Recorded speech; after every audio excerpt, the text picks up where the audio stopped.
It is 10,000 years ago. You are standing at the edge of a lagoon in what is now Kenya.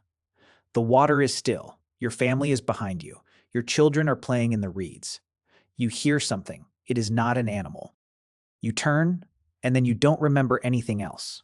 10,000 years later, archaeologists find you. They find 27 bodies. They find your children, your partner, your mother, and they find something else. One of you is a woman in the last stages of pregnancy. Her hands are bound. There is an obsidian blade still lodged in the skull of the man next to her. This is the earliest clear evidence of what looks like war, and it raises a question you've probably never thought to ask. When did we start doing this to each other? The answer is genuinely stranger than you'd guess, and it might change how you think about human nature. Here is the thing nobody tells you. For almost all of human history, we probably didn't fight wars at all. Like, zero evidence, 2 million years of human evolution, and the skeletons don't show organized killing. The cave paintings don't show battles. There is just nothing. But here is where it gets interesting. Around 10,000 years ago, something changes. And when it does, it is not what you'd expect. The first evidence of human-on-human violence isn't a territorial dispute. It isn't a war over resources. It is a massacre. And the story of how we got from no war to mass graves is one of the most unsettling chapters in human history. Let's go back, way back. For about 2 million years, our ancestors lived like almost every other large mammal. They moved in small groups, they hunted, they foraged, and they almost certainly didn't fight wars. Anthropologist Raymond Kelly argues that early humans simply couldn't afford it. Populations were too sparse. The chance of even encountering another group was low, and when you did, you had nothing to fight over. There were no territories worth defending, no stored food to steal, no settled villages to raid. But here is the kicker. Kelly also suggests that the very weapons we made for hunting actually prevented war. Think about it. If every adult male is carrying a throwing spear, an argument can become lethal in seconds. And if you kill someone from another group, there is nowhere to hide. You'll be recognized. You'll be hunted. The cost of violence was simply too high. Now, to be clear, this doesn't mean early humans were peaceful saints. People probably killed each other. Jealousy happened. Disputes happened. But that is homicide, not war. The best evidence we have suggests homicide was rare and organized violence between groups was almost non-existent. So Homo sapiens appears around 300,000 years ago. You'd think war would be in our DNA by then. But the archaeological record says no. For tens of thousands of years, humans painted caves. They painted animals, they painted hunting scenes. They painted abstract patterns and hands. They never painted battles. Not once, not anywhere. And here's the thing that should bother you. We've dug up thousands of skeletons from this period. We can tell when someone died violently. Arrowheads in bones, skull fractures, it is obvious. And for about 250,000 years after Homo sapiens appears. The overwhelming evidence shows people are dying of starvation, injury, infection, and old age. The one thing we don't find is mass casualties from human violence. It is not until around 14,000 years ago that we see the first faint glimmer of something different. Jebel Sahaba. It is a cemetery on the banks of the Nile, and it is terrifying. Archaeologists found about 60 skeletons here.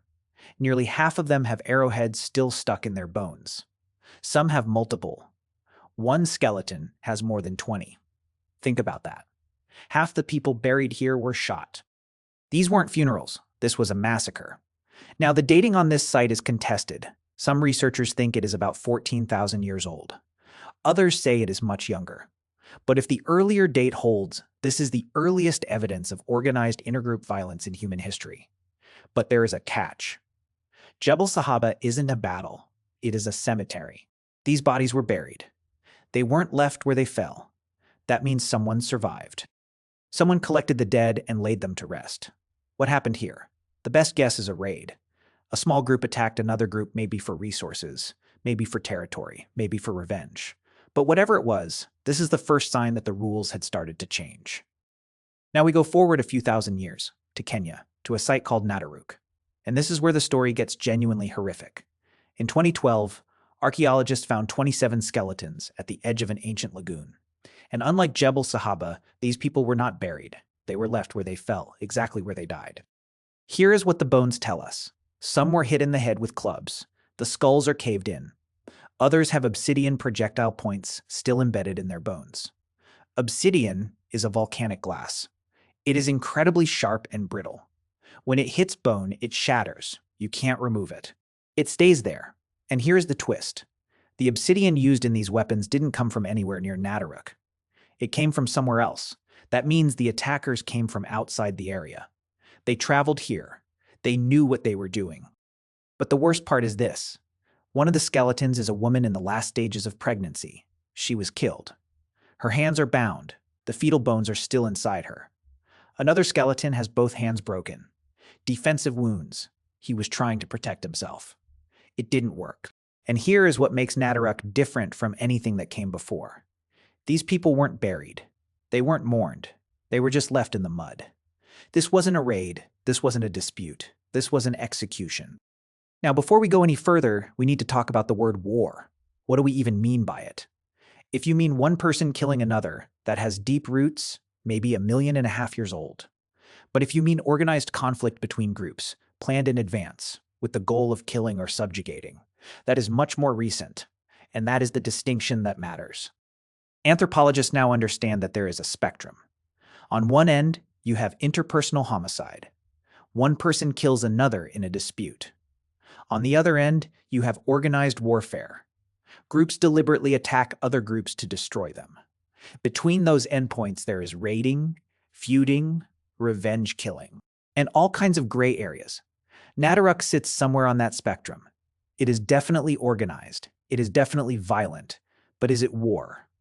The attackers didn't take prisoners. They didn't occupy the land. They killed everyone and left. That is not war as we understand it. That is something else, something we don't quite have a word for. Around 10,000 years ago, something fundamental changes, and it happens in multiple places at roughly the same time. In Germany, at a site called Talheim, archaeologists find a mass grave of 34 people. It is about 7,500 years old. These people were farmers, and they were killed by other farmers. The women were spared and taken as captives. In the Near East, organized warfare emerges around 9,500 years ago. In northwest Alaska, around 2,000 years ago. It is not a single event. It is a pattern that repeats. And here is the surprising part. For a long time, researchers assumed that war only started after agriculture. The idea was that settled people had things to fight over. Grain, animals, land, hunter. Gatherers had nothing worth stealing. But Nataruk breaks that model. The people at Nataruk were hunter-gatherers. They didn't farm. They didn't have stored food. They had nothing to steal. And yet they were systematically killed. So why did they fight? The best guess is something more primal. Territory, women, prestige, revenge. These are things that hunter-gatherers care about. And once populations started to grow, the cost of violence dropped. So where does that leave us? We've got two competing ideas. One camp says war is ancient. It is part of our evolutionary heritage. Chimpanzees do it. Our ancestors did it. The evidence just hasn't survived. The other camp says war is recent. It is a cultural invention. It only appears when humans start living in larger groups and competing for resources. In 2024, researchers published a major review of the evidence. Their conclusion? Both sides are right, and both sides are wrong. The truth is messier. Interpersonal killing is old, really old, but organized warfare is new. It emerges independently in different places, at different times, under different conditions.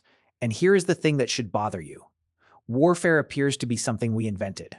But once we invented it, we got really good at it, really fast. Think about that for a second. For nearly 2 million years, humans lived without war. That is 2 million years of evolution, 2 million years of migrations, 2 million years of survival, without ever organizing to kill each other in groups. And then about 10,000 years ago, something snapped. We started killing each other in ways we never had before. And we've never stopped. Now, does this mean war is a choice? Maybe. But it is a choice we've made again and again, in every culture, on every continent, for the last 10,000 years. The uncomfortable truth is that the capacity for organized violence is in all of us.